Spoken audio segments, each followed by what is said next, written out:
જ્યારે વ્યસન તેની હદ પાર કરે છે ત્યારે ફક્ત એક વ્યક્તિ નહીં, સંપૂર્ણ પરિવારનું જીવન નર્ક બની જાય છે. વ્યસન એ ફક્ત કોઈની ખરાબ આદત નથી, એ એક શારીરિક અને માનસિક બીમારી છે. ઘણા લોકો કહે છે એ ઈચ્છે તો છોડી શકે, પણ હકીકત એ છે વ્યસન છૂટવું ઈચ્છાથી નહીં, યોગ્ય સારવાર અને વાતાવરણથી શક્ય બને છે. વેલકેર નશામુક્તિ કેન્દ્ર નવસારી એ આપી રહ્યું છે, જ્યાં માત્ર સારવાર નથી પણ એક નવું જીવન શરૂ કરવાની તક મળે છે. જ્યાં દિવસની શરૂઆત થાય છે યોગા, સૂર્ય નમસ્કાર અને ધ્યાનથી. અહીં મળે છે મેડિસિન, કાઉન્સેલિંગ, એક્ટિવિટીઝ અને સૌથી અગત્યનું, તમારી સાથે એવા લોકો જે આ જ બીમારીમાંથી નીકળવાનો પ્રયત્ન કરી રહ્યા છે.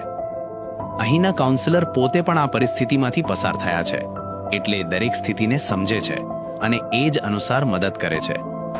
દોસ્તો, મને છે ને શરાબની બહુ મોટી સમસ્યા હતી. એમાંથી કેવી રીતે નીકળવું ને એનો મને કોઈ રસ્તો નહીં મળતો હતો.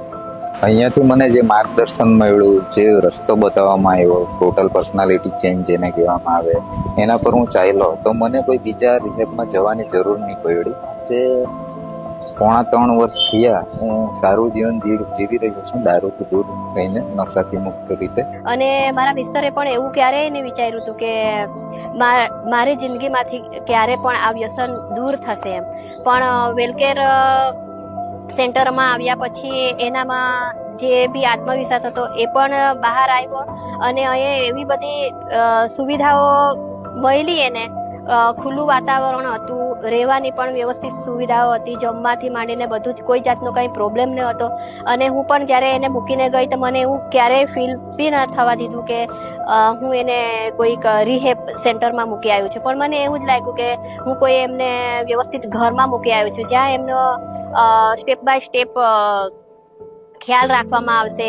એને બધી જ માનસિક જે એની ક્ષતિઓ છે એ દૂર થતી જશે એવું મને સપને બી નહીં ખ્યાલ હતો. પણ એ લોકોને એટલો સપોર્ટ, ઘર જેવો સંબંધોના કારણે બહાર નીકળી શક્યા. અને મેં ખૂબ ખૂબ આભાર માનું છું દેવાંગ અંકલનો પણ અને એમના સાથેના જે સ્ટાફનો પણ. તો જો તમે અથવા તમારા પરિવારમાં પણ કોઈ વ્યસનથી પીડિત હોય તો હમણાં જ સંપર્ક કરો વેલકેર નશામુક્તિ કેન્દ્ર નવસારી.